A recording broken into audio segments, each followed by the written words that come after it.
Vieira e hoje vim falar do filme O Telefone Preto, que traz o Ethan Hawke, né, como o grande vilão do filme. E ele estava levemente apreensivo em fazer um vilão e ele simplesmente está maravilhoso. Então acompanha esse vídeo para saber tudo sobre esse filme que eu já vou dizendo.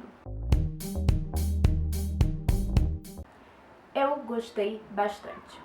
O filme conta a história de dois irmãos, né, ali em meados dos anos 70, que já sofrem, né, muitos abusos do seu pai, que se entregou à bebida depois que perdeu a esposa, né? E ele tem muitos problemas porque sua filha mais nova, né, ela tem, digamos que, habilidades psíquicas. E eram habilidades que a sua esposa tinha e ele acredita que a esposa morreu por causa disso.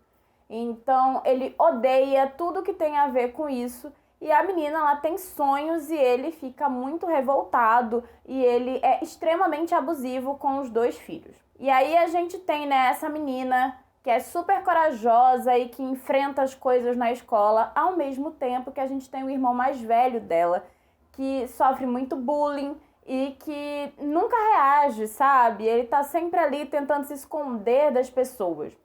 E eles vivem em um momento onde várias crianças estão desaparecendo. São crianças ali, né, no início da adolescência e eles dizem que tem um sequestrador que eles chamam de The Grabber que tá pegando essas crianças. E não dá pra dizer que tudo corre bem, porque nada tá correndo bem, nem naquele lugar, nem na vida dessas duas crianças, né? Desses dois irmãos que estão ali, né? Saindo da infância e entrando na adolescência.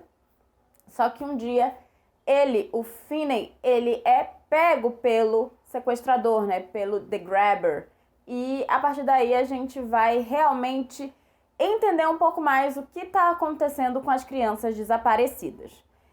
O Finney, quando ele é sequestrado, ele é deixado num lugar, num cativeiro, né? Um lugar à prova de som e ele fica completamente isolado ali. E ele tem esse sequestrador mascarado com uma máscara bem bizarra, assim. E aí a gente tem na década de 70, né? Década de 70, década de 80, final da década de 70, né?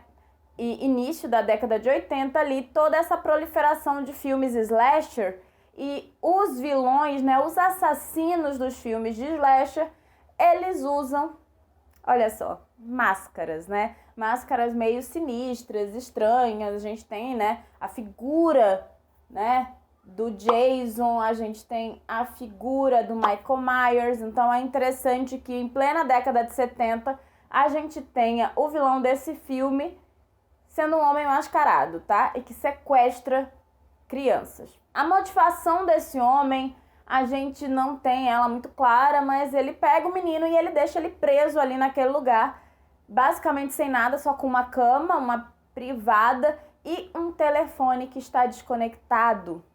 Só que o que é que acontece? O Finney, o garoto que está preso, ele começa a se comunicar com os outros garotos que já estiveram presos ali no lugar dele.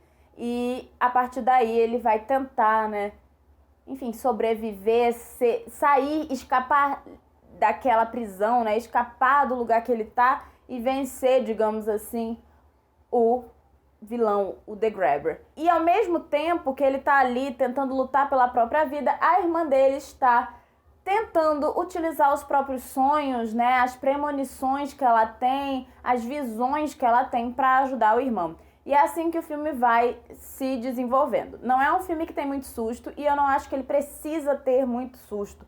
Na verdade, ele funciona muito bem da forma que é. Ele cria uma tensão que vai realmente sendo muito bem construída e a gente vai ficando mais e mais ansioso, assim, tem momentos de falta de ar mesmo, assim. Ao mesmo tempo que são poucos os momentos que a gente se assusta, mas quando a gente tem esses sustos, eles são muito bem colocados dentro da narrativa. A direção é muito pontual, sabe? O diretor, ele sabe ali lidar com esses elementos. E é interessante, assim, porque é uma obra que é uma adaptação, né, de um conto do Joe Hill, aquele que é filho do Stephen King. E ele usa elementos que a gente vê na obra do pai dele, mas eu sempre acho que o Joe Hill, ele traz coisas muito próprias para as suas histórias, e eu acho que nesse caso a gente tem isso também. E é até interessante pensar, porque de fato é isso, né? São elementos do horror, né? Que a gente já está acostumado, o elemento sobrenatural, o elemento ali, né? Do homem mascarado, mas as duas coisas se casam muito bem.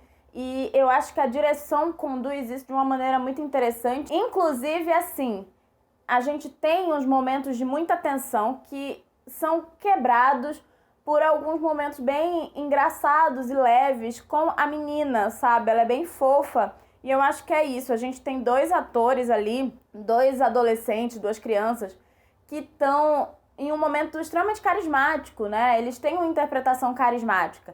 Ao mesmo tempo que a gente tem um vilão interpretado pelo Ethan Hawke, que é totalmente imprevisível, ele é totalmente bizarro, a gente nunca sabe de fato o que ele vai fazer. E o Ethan Hawke consegue entregar muito, se bem que quando é que o Ethan Hawke não entrega muito, ele é um ator excepcional e eu acho que ele tá muito bem como vilão. A gente consegue, inclusive, dissociar que é ele, sabe? A gente não fica o tempo todo pensando, nossa, olha o Ethan Hawke. Não, é uma interpretação onde ele é aquele cara extremamente macabro. E ele tá basicamente o filme inteiro mascarado. A gente realmente não consegue reconhecê-lo, sabe? Nas suas nuances, no seu gestual. Ele realmente cria um personagem completamente diferente dele. E eu acho isso fantástico. Então, é um filme que trabalha alguns elementos do horror. Ele não vai ficar te dando susto, mas ele consegue criar muita tensão, uma ambientação maravilhosa. Tem uma trilha que nos leva, né, para aquela cidadezinha, para aquele lugar e para a vida daquelas pessoas. E, assim, tem uma construção de personagem que é muito boa. Realmente trata de traumas e situações que a gente acaba se conectando com aqueles personagens. Então, fica a recomendação. Se você já viu o filme, não esquece de comentar aqui embaixo. Aproveita para conhecer o meu Apoia-se, que me ajuda demais a continuar produzindo aqui no canal. E é isso. Tchau!